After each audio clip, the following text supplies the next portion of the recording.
Happy Friday, everyone. This is my weekly recap. More exciting things this week. Hopefully you had a great week. The weather in Los Angeles and Beverly Hills and Santa Monica has been really inspiring. Yesterday I shot some sunset pictures over in Santa Monica. I was there for a Montgomery summit. So I want to thank you all for watching. Canvas, thanks so much for watching. Hopefully you had a great week. Let me know if you have any things you want me to talk about today, but I thought I would just share briefly what went on this week. So the first one is Billionaires. Today is my Elon Musk anniversary, where I got to interview one of the most inspiring people in the world. He came by the shelter where I created a volunteer program where we teach career and life skills for teenagers that are homeless. And so Elon came by, and whenever people talk about how, I don't have time, well, we all have time. It's about whether you want to use that time to do good in the world. And so in Elon's case, I always reminisce and remind myself of the amazing ability to not just meet him or take a photo with him, but really to sit down and interview him and ask him questions that some of you might have, actually. So billionaires. The reason why I love learning about billionaires is because they just know a lot of stuff. They're smart, they're bright, they're doing amazing things. And so it just gives you more resources in life if you learn from them. So that was the first billionaire I'm going to talk about, Elon Musk. Second one is Tim Draper. He's a venture capitalist up in the Bay Area.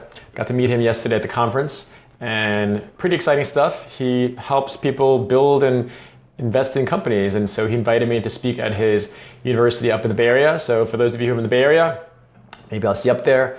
Got to follow up with Tim Draper. And lastly, Michael Milken. Michael Milken has this conference. It's been going for the last few years. It's called the Milken Institute Global Conference. He has it every year. And he literally has some of the brightest, smartest, most well-known people in the world affecting change in the world. So I bumped into him again, and I said, hey, Michael, great job. I go to your conferences a lot. He's like, yeah, hopefully you come into our 20th anniversary. And I said, yeah, I want to speak there. So he's like, hey, just email me and I'll forward over the contact information for those organized speakers. So here's the thing about life. I have a program called GPS, that stands for the Gifted Professional Speaker Program. People always ask me, how do you get these speeches, Chris? How do you get these speeches? I literally walk out to people and ask. It seems simple, but most of us don't do that. Most of us aren't in the right room. Most of us don't even know who the people are in the room. And most of us, if they knew who the people are in the room, they don't even bother asking. In my case, I was in this exclusive VIP area in the bungalow where they had an after party for the Montgomery Summit. The Montgomery Summit costs about $1,500 to go, $2,500 if you are a latecomer. I was supposed to speak there, or had an opportunity to speak there, but then that kind of fell through, but I was still invited as a guest. The point I'm getting at is this. I went to the right room.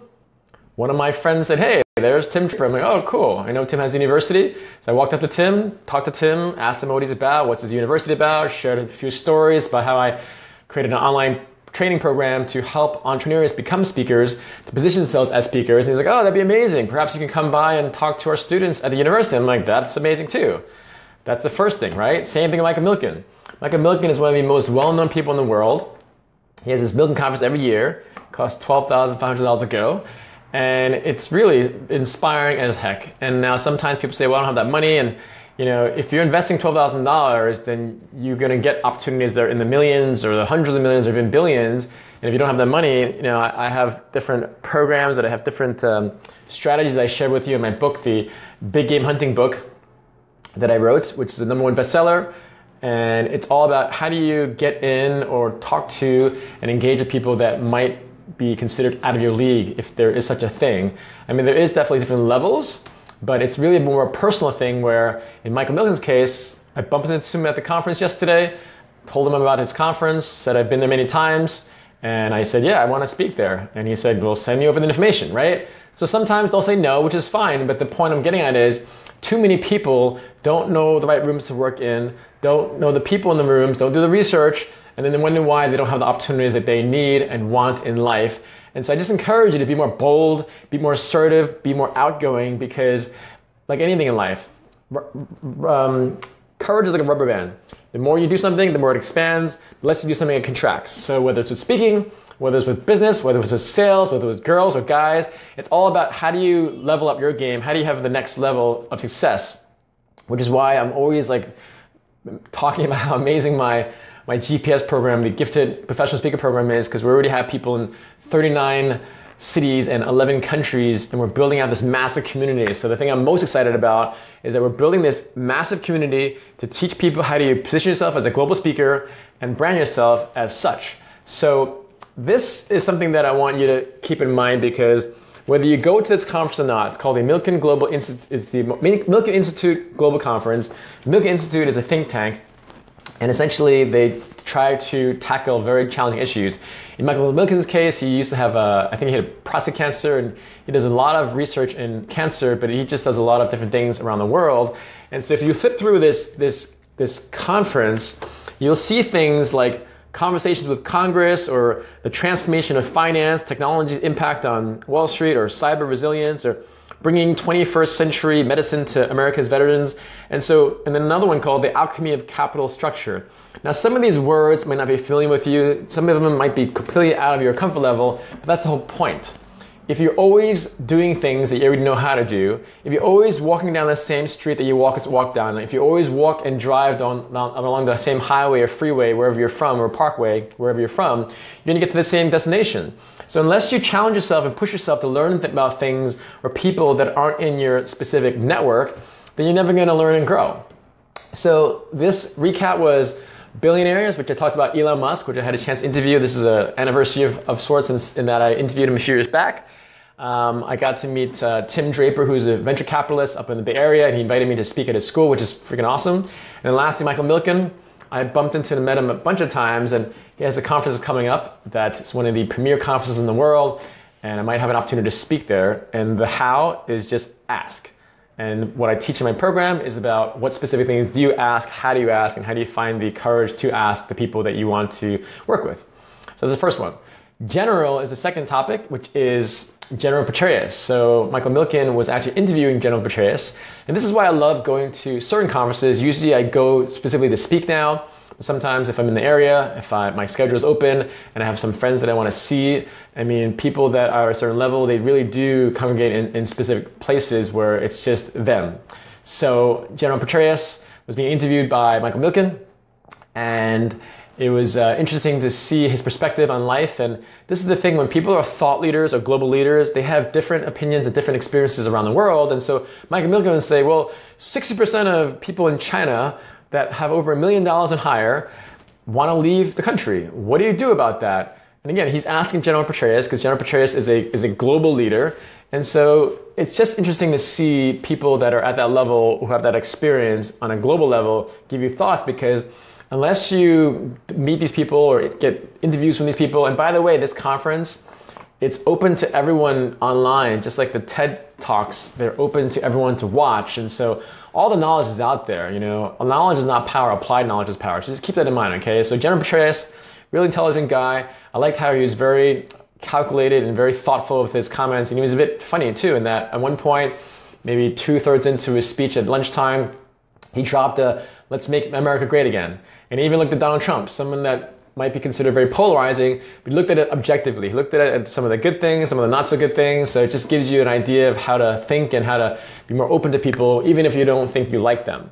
So I'm just going to give a shout out to people on the Facebook Live now. Candace, thanks so much for watching.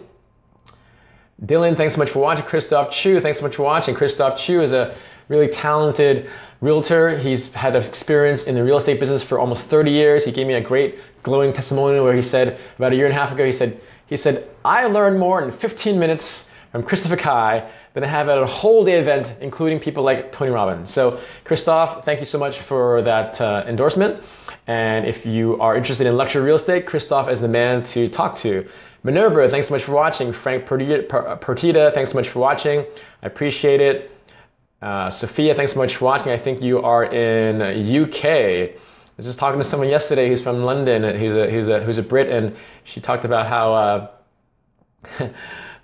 it's like always cloudy and raining there, and that's why she loves Santa Monica specifically, because it's always sunny. Carla, thanks so much for watching. I think you might be interested in my program. Yasina, we look forward to having you. Look forward to working with you. Jump on board, Yasina. The more you wait, the harder it gets. Life is like that, but we welcome you to come on. We have a few more people that are going to come on in the next few days. So the second point I'm going to share again is about generals. General Petraeus was at this conference. And the last one is silk boxers. Silk boxers. So one of the people that were speaking, his name is John Thompson. And apparently John Thompson, he's the chairman of Microsoft. So he used to work for IBM. He's in his 60s now. He's worked for IBM. And then he worked for Symantec, which is a firm that I think deals with security. And he helped Symantec go from a few $100 million to a few $1 billion in revenue. And now he's the chairman of Microsoft. And he talked about the story about how during the IBM days, and granted, like he's in his 60s, he's African American, and he had like this big fro, and he was saying how like he didn't seem to really fit in because back then IBM was considered like big blue, it was considered like suits and ties, and he was a man who's African American, and he had just his own style, and he always just thought that, you know, I'm just gonna be who I am. I don't think IBM would want someone like me, but IBM was very progressive at the time, and he talked about one of his mentors. And one of his mentors literally said in a very crass way, he's a bit of a flashy guy, and he pretty much said to John Thompson, who's the chairman of Microsoft, that he's like, again, sounds a bit crass, but he's like, you know, I'll have you farting from silk boxers in no time. And I thought that was hilarious because here is an esteemed, distinguished executive on a stage, a platform, a tech conference in Santa Monica the last few days, which is considered like the Davos of Santa Monica, or the Davos with palm trees, and very high-level conference with technology companies and whatnot. And here's a man who is a chairman of Microsoft, one of the biggest companies in the world, talking about silk boxers and farting. It just goes to show you, when you're genuine and honest and have a story to tell, it doesn't matter where you are, you can still be who you are. And so that's important to share, that I do these weekly recaps. Let me know, thumbs up if you like these recaps, just to kind of like remind you that life is about living now, not tomorrow, not next week, not next year. And too many people I meet, I just think it's unfortunate that they're always waiting for something. They're always waiting for the sign. They're waiting for the moon to cross in a certain way, or the sun to cross in a certain way, or the trees to be a certain way.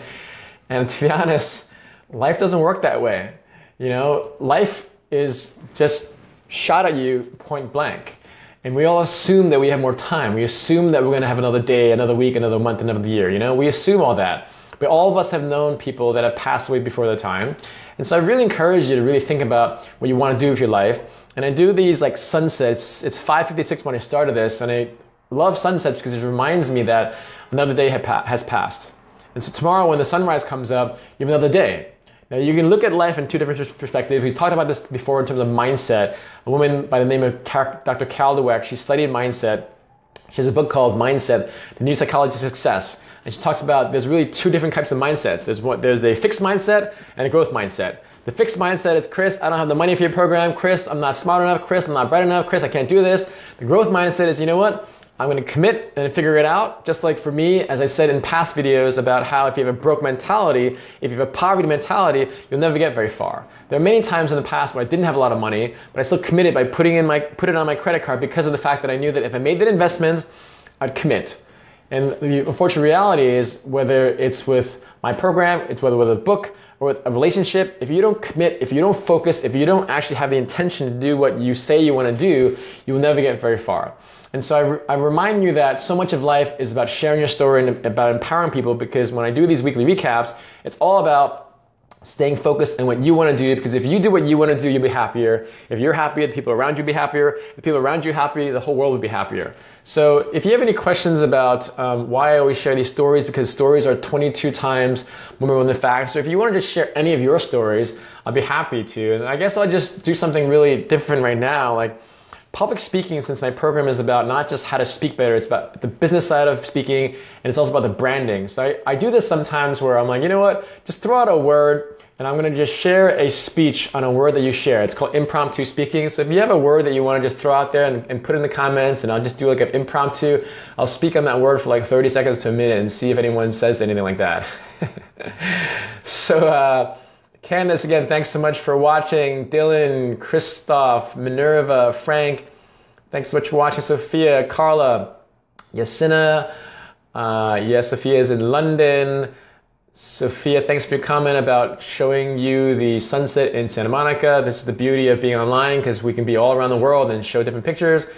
Carla, I would love to join in the future. There's no future, there's only today. There's today. Carpe diem. David, thanks so much for watching. Ronald, I've been guilty of that. I don't know what you're referring to. I guess the whole holding back. Ronald, love the book. Thanks so much. Purpose, ambition. Oh, okay. So I'll talk about purpose. So I put a quote down a few weeks ago, and it was by Albert Schweitzer. Albert Schweitzer is a German/French philosopher and organist and a Nobel Peace Prize winner in 1952. And he pretty much said, if you scroll down into my timeline, that, the only people that he knows that were truly happy were those that found a cause to serve. And it really is true, because I said this before. When people say the purpose of life is to be happy, I absolutely disagree. When your mother is raising you and you're 2 years old and you can't sleep and you're finicky and you have a nightmare and you're crying and your snots are flowing out and you're throwing up or whatever you're doing, your mother is not happy per se holding you in your arms when you're crying and being difficult, but she loves you, so she has a purpose to serve and help you and care for you because she's your mother. When Gandhi was walking along 200 miles to go to the Dandi Sea to protest the British Empire at the time, to say, you know what, salt is as natural as the sky, and so therefore I'm going to pick up a piece of salt, even though it's illegal at the time because they had a salt tax, and so that wasn't necessarily he being happy, it was purposeful. And so when you look at people that are talking about, oh, the purpose of life is to be happy, well, again, I absolutely disagree. Happiness is more of an emotion, and purpose is more of the bone marrow. So if you want to learn about purpose, you really have to spend more time on your own, by yourself, away from your smartphone, away from the computer, away from everything that's technology-centric, because only in silence can you really hear your voice. And I highly encourage you to meditate. I said this before a few days ago about how I start off my morning in the ideal sense. I'm human, I'm not always consistent, but when I am consistent, the seemingly simple life, sleep, exercise, eat, meditate. Meditate is so important, Carla, to understand how to be purposeful, because again, we all have skills and talents. My skill is as a networker, as a connector, as a speaker, as a writer, and I own this. There's nothing wrong with saying what you're great at. And so when you know you're great at something and you want to help people, then that's your purpose. And I fundamentally believe that every single one of us are here to serve other people, because you think about that. I had a friend, and I have a friend, her name is Yvonne, and unfortunately Yvonne, I met her 17 years ago, and at the time she was only in her 20s and she had cancer already. And she talked about how she just loved to give back and to serve people, and now she's a speech pathologist. And so Yvonne, if you're watching, you have always inspired me since I met you almost 20 years ago, and it's because she has a purpose to serve. You think about all the people that you respect. Think about the Mandelas, the Gandhis, the Kennedys. They all had a purpose. And you don't have to necessarily be on this global stage, but the point is, have a purpose. You can have a purpose to even smile at someone. If you're walking down the block, just saying hi. If you're at a grocery store, instead of just saying, how are you? You can say, oh, tell me a story. Because we all want to be heard, right? So the purpose in life for me, and I believe for everyone, is to know what your strengths are and what you'll fundamentally do.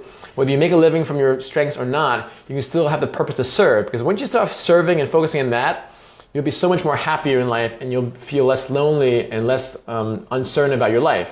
So Frank said ambition. So what I'm doing now is, type in the comments if you have a word that you wanted me to speak on.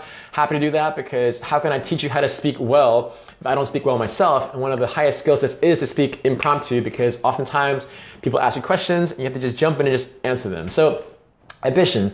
To be honest, I think ambition actually is one of the most important qualities that is born. I think a lot of things actually you can learn and teach, but ambition, I personally was ambitious even when I was 6 years old and 7 years old, when I was selling portable handheld fans and raking leaves and shoveling snow. I remember when I was 8 years old, me and my friend Jocko, we got all excited when it snowed a lot in New York City where I grew up. And I remember we would just put on our thick jackets and our mittens and our caps and our scarves and our gloves, and we just jump out there with our big shovels, because they were big, taller than us, because we're 8 years old. And I remember how excited we would be, because everyone would obviously stay inside because it's cold, but we as 8-year-old entrepreneurs went out there to shovel snow, and we made like $100 individually shoveling snow. And so for you, Frank, when you ask about ambition, I give talks a lot, and since I wrote a book about networking with billionaires, people often think, what's the point, Chris? And it really comes down to, when they ask me that, they're not very ambitious. And that's not a judgment call, that's just an observation, meaning my mom is not very ambitious. My mom's ambition was just to have a family, raise my brothers and I, and she's happy. That's her purpose, right? My ambition is to affect global change, and therefore, based on your ambition, if you want to just do well in your own community, fine. You know what? You don't really need to meet billionaires. You don't really need to meet the celebrities. But if you want to branch out and go more national, and if you're a consultant, if you're a business owner, if you want to make more money, it's not a coincidence that most of my colleagues and friends that are doing really well, they travel a lot. So if you do not have a level of ambition, you're not going to get on a plane to leave your girlfriend or boyfriend or your family or kids if you're not ambitious to go to those places, because the world is really full of opportunities if you go there. Okay, let me give you an example. One of my clients, his name is Doug. He's probably grossing about $200 million now. He has a massive restaurant conglomeration. He has a wife he loves, 2 kids he loves, but he's on planes all the time. He's going to Australia, he's going to South Korea, he's going to North Carolina, he's going to, I don't know about New York or Chicago, but the point is he's a very ambitious man. He wants to build a $1 billion company. So in terms of ambition, Frank, if you only want to be in your area, fine. You know what? You don't really have to read that many books, but if you want to get more macro, if you want to be on a more national and especially global stage, because I have no interest in saying, yeah, I want to change the world. Well, this is why meeting billionaires and working with billionaires or collaborating or learning from them is important. Because if you want to change the world, well, look at the people who change the world. Who's changing the world in polio? Surprise, surprise, the richest guy in the world, Bill Gates. He's going to eradicate polio. I think they're down to only 2 countries, and that's one of the most inspiring things in the world. Who is dealing with cancer? Well, Dr. Patrick Soon-Chong. He's one of the most wealthiest and successful entrepreneurs in Los Angeles. He's a former surgeon. He sold 2 of his biotech companies, and now he wants to make cancer a livable disease. Elon Musk, surprise, surprise. He's all about sustainability. He's all about the environment. He's all about creating a multidisciplinary thing, right? So, Frank, your question about ambition is, if you want to really change the world, you really need to know very successful people, because if you don't know those people, you're not going to learn how to work with them, because they work with people that have the same level of ambition. If you're happy with where you are right now, with the income you have right now, with the relationships you have right now, that's fine. But when I used to give presentations specifically on ambition, I literally put a home, a home, a country, and the world. The home signified, like my mother, I'm not judging her, I'm just stating a fact that she wasn't very ambitious. She was a school teacher, I love her to death, right? But she just cared about her home. That's her ambition. Next one was a picture of the US, which is if you want to go national, especially if you're a consultant, if you want to get higher price points, it's not a coincidence that when you work at a global company, they want you to have experiences not just in California or Beverly Hills. They want to have experiences in New York or South America or Canada or Mexico. But the point is you want to have a global reach, because we live in a world where it's global. Your customers, your clients, your colleagues, your community. And so, Frank, thanks so much for that comment. If any of you have any things you want me to talk about, just put it in the comments. And again, the beauty of speaking, you get to speak on a lot of different things. And so Sophia asked about expanded consciousness. So there's an Indian man named Patanjali. I'm not sure if I'm pronouncing his name right, but he talked about how when you're committed to a cause or a project, your consciousness expands into a world that you would never know. And this is something that none of you will ever experience unless you have the courage to literally leap off the cliff, knowing that you have fears, knowing you have doubts, knowing you have excuses, but until you leap off the cliff and you consistently do that, your consciousness never will expand. It's not just a theory about consciousness. It's not just this esoteric concept where you read a book about consciousness, but Sophia, great comment. If you want to expand your consciousness, you really have to be more bold, because every single time I was bold and courageous and assertive enough to go out there, things just happen. I'll give you a very specific example. I'm going to this Montgomery Summit.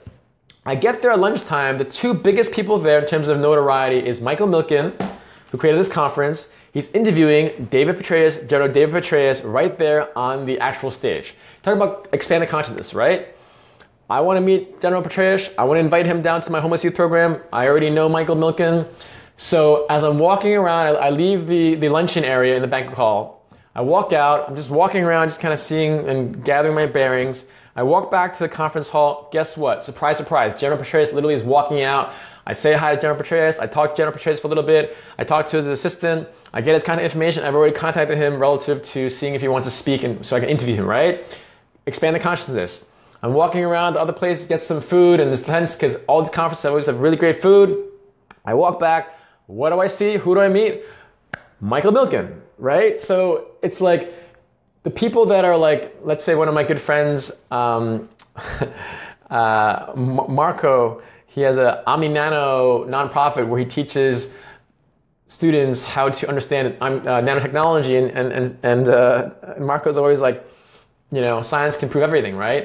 And in terms of consciousness, I really believe that when you set your intention on something, it's not just the law of attraction. It's not just the secret. You have to actually do things, which you have to show up. You have to take initiative. Like that's the thing with some people that I meet, where they're just believing you're going to attract this stuff, but they forget that, there's an equal and opposite reaction. Just because you attract something doesn't mean it just comes. You have to actually go out there and get it, because it's important that you are proactive. But just to finish that point, Sophia, expanding consciousness in my mind is that when you are bold enough and conscientious enough to have that courage, you'll be amazed and shocked that even when Patanjali said this years and years ago, a yogi from India, it's about when you commit, when you focus on a cause greater than yourself, when you have that courage and boldness, your consciousness really expands in all different types of directions. It's a phenomenal. It's just an amazing experience. So, Andrea, thanks so much for watching from Miami. ¿Cómo estás, mi amiga?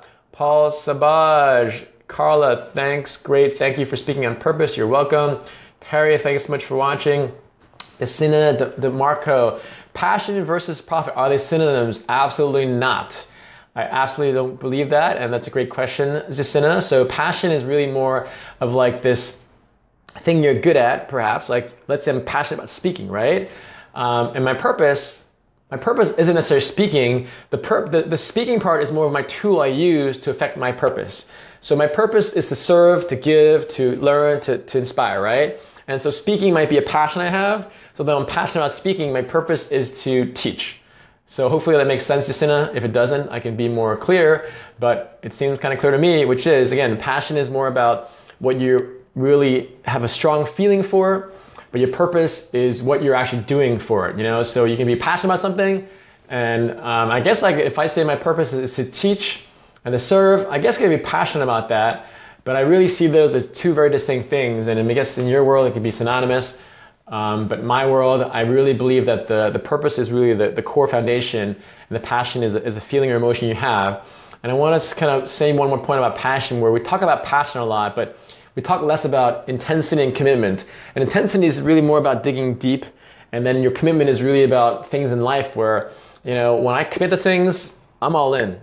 All in to the point where I'm not listening to text messages, I'm not looking at my email, I put my phone on, I block my phone, I put it on airport mode, I turn off my phone because I'm committed. There's an intensity. And everyone that I know, if Michelangelo is sculpting David, he's not checking his text messages. If Da Vinci is painting the Mona Lisa, he's not going to be checking his Snapchat. If Rodin is sculpting his thinker sculpture, he's not focusing on Instagram. Now, of course, none of that technology was there. The point I'm getting at is, they had a passion for certain talents that they had, but I see less and less people that have an intensity and commitment. They go from one thing to another thing to another thing to another thing, and they would really behoove them to focus more on their intensity and commitment, because when they dig deep, they'll just be more fulfilled and they'll be more expanded in consciousness and whatnot, and they'll be more ambitious with their thing. So, Ada, thanks so much for watching. Matt Ford, thanks so much for watching. You're welcome, Frank, Giselle. Daryl, thanks so much for watching. So again, I asked if anyone wants me to speak on any subject or any topic. The beauty of being a global speaker, I don't know everything, but I do read a lot. I meet a lot of people. I've experienced a lot. So the reason why people get hired as a speaker is that they just speak on different topics, right? So let me know, leave in the comments any specific word, phrase, topic, subject that you might want me to talk about. Some of them have asked me to talk about passion versus purpose. Jacinta, thanks so much for that. Carla talks about purpose, and Frank talked about ambition. So if any of you have any specific things you want me to talk about, I'm happy to share that. It's crazy how it's already 30 minutes. I mean, every time I get on these Facebook Lives, I'm still going on for 5 minutes, and like 30 minutes later, and it's like we're still going on. But I really appreciate all of you that you are tuning into my Facebook Lives. This topic was really about recapping my week. Put a thumbs up and hearts and whatever you like if you feel that you like these weekly recaps, because I do these for you. So if you feel that these are cool recaps, put a thumbs up so I know that you like these. And if you don't like them, then lie. Just kidding. But again, it's important for you, if you recap your week, it allows you to think and to reflect and to step back, because what sometimes happens, especially in like the States, like we're just constantly doing. And I want to remind you that we're human beings, not human doings. And so if we're being, just try to be more, where if you look back on your week, or you look back on your month, or you look back on your year, it allows you to step back and say, you know what, Chris, great job. This week I started editing my speaking reel. I'm gonna meet up with one of my team members tomorrow. I'm gonna redo my speaking reel, and the speaking reel for speakers, it's like pretty much a snapshot of me speaking on stage, right? If any of you are interested in my GPS program, make sure you put in the comments interested, and I'll follow up with you. But the point of these recaps is really to hopefully encourage you. I always love to lead by example. If you're constantly rushing through life, you'll never truly be happy. You always want to pat yourself on the back of things you did well, and then look at what you want to do better. And so in my case, it's just getting busier and busier and busier. I had a conference I went to this past few days, and I have an opportunity to speak at a venture capitalist, one of the most brightest business people in the Bay Area, and I have an opportunity potentially to speak at one of the biggest conferences in the world. And so it's been a pretty good week. Sometimes there's setbacks, sometimes there's failures. Sometimes I remember one client, he wanted a refund. I'm like, all right, fine, but he already gave him the program, so didn't feel very good, but whatever, it is what it is, right? So if anyone has any final things they want to share, put in the comments a specific word or topic that you want me to talk about. Happy to talk about any topics you might want to share. You can challenge me if you want. Daryl, Yasina, Giselle, Frank, Matt, Ada, Yasina, Terry, Carla, Paul, Andrea, Sophia.